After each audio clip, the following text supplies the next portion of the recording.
was a good thing. I think he made the Bible so that everybody could read it. Right. So the Bible isn't totally the most relevant thing to us today, is it? I mean, I guess if you believe in religion and then you have to believe in Jesus, but it's not really, like, in the bigger picture sense, it's not it's that... actually quite a good reference, because in a way the Old Testament had been very difficult to add to or take away. Right. Yeah. What they did do was they made they could change the, what's a nuance, the key notes of every sentence, because when you translate it you can Right. It's a colloquial radio. It doesn't translate exactly over from word to word, from language to language. I mean, that's especially from Hebrew and Greek. Yeah. Greek much easier, but Hebrew much more difficult. So I think it was a dilemma. You know, somebody had to put a handbook down and say, listen, this is more or less what the deal was. I mean, it's not precise. Right. You'd be a dumb fool to say that it was precise, but it was maybe an honest effort to keep out things that were perceived in those days as wrong. Right. So you have to look at it also from a standpoint of,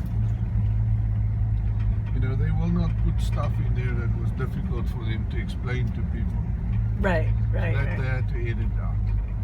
So they did edit out a lot, and so the book is, so now the book is made for everybody. It does not offend anybody, and it's quite a good book. Right. And a good read. And that's why it's written from so many different perspectives, like taxpayer and a fucking goat herder and a this, that, or whatever. Yeah, everybody needs to find some,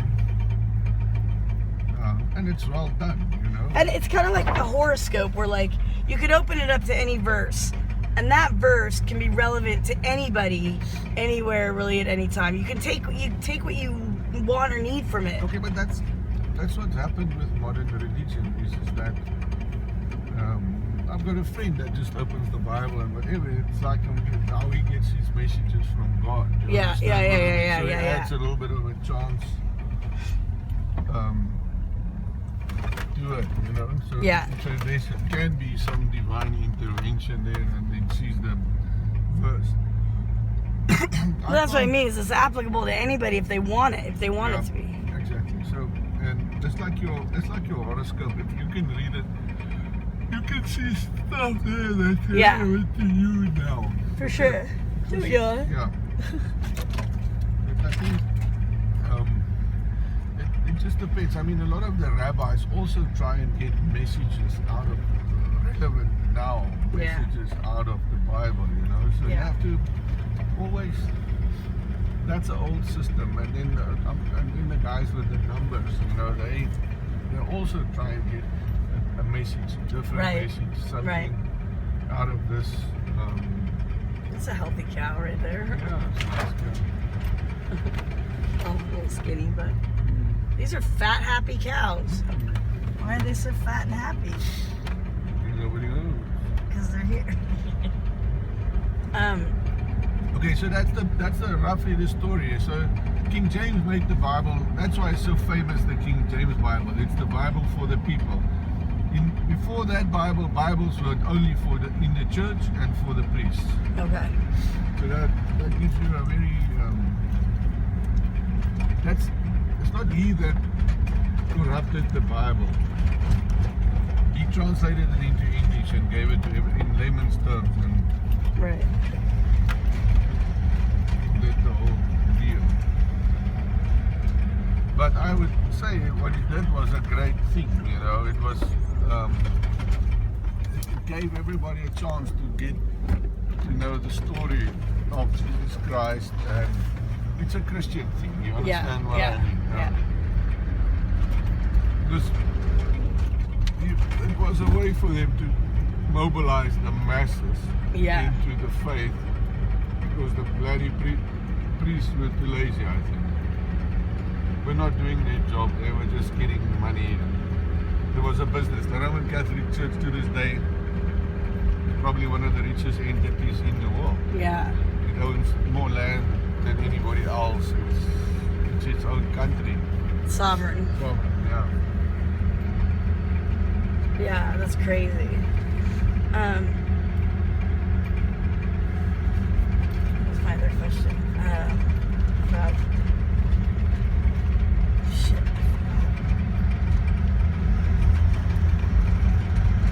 Okay, so. But to bring it back to the alien story, the moment you say alien, why have they now started to almost put aliens on the map but not on the map? Yeah. Understand what I mean? Yeah. If you give the people enough of it, they get tired, they get bored by it. There's no more hype in it, and then they forget about it because they need to get the people to get this off their minds. Well, plus, I mean. It's part of your conspiracy theory thing, but Yeah. they say it enough, you'll forget it. Yeah. Yeah. Doesn't matter really, does it? But it kind of seems like even if we did get this ancient knowledge that was passed down, that it was meant to be passed down to certain dominions or certain people in certain dominions and not others, then wouldn't it just play out that way? You know, some would have it and some wouldn't. Okay, I think a better question is... It would interest some more than others. Right. Yeah. So fate and free will. Can we address that? So it's Yeah. kind of like, is there a predestined plan for every human, from every dominion, from every god, from every kingdom or kingdom's area who was from a god? Or how much of it is like, are we in control of every day? None. I don't think so. Okay. I think a lot of it's chance. Yeah. Left to chance. Okay. But I also do think that, and I'm not saying that I'm exactly right, wrong, whatever the deal may be, but I do feel that a lot more than we will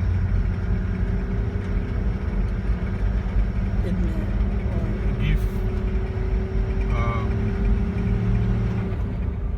Okay, let me answer it in a different way. There is fate. The gods believe that fate was governed by that you should not interfere with fate. Right. When they created the humans and they saw what they did, and this whole experiment went haywire on Earth, they talked to each other and they said that they have interfered with Maat. Maat is the destiny of the Earth. Right. So they have changed the destiny of Earth in a way that it will never be the same again. Right. So it's on a different timeline than it ever was. And it's documented that they said that, and they were worried about it. At one time, they even contemplating of destroying the whole experiment. Now, before the flood, they were to make a positive decision and say, listen, guys, we have to kill all these bastards that we created,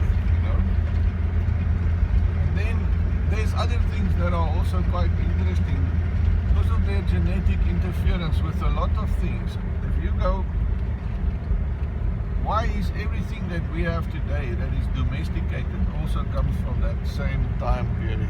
Yeah.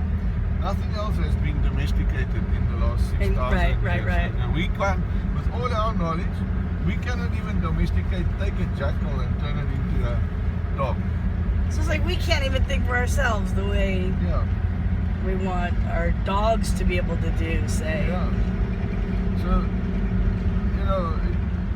we've just discarded the biggest evidence of interference right there. No, fucking dog is just a wolf that lives in a cave with humans and became a dog. Bullshit. It's utter fucking bullshit. It was genetically engineered, and I think they did bring some genetics with them when they came. So that was infused and spliced with similar type wild animals to create these domesticated. Right. Because the gods gave us grain, and the gods gave us sheep, and the gods gave us goats, and the gods gave us cows. So yeah. Okay.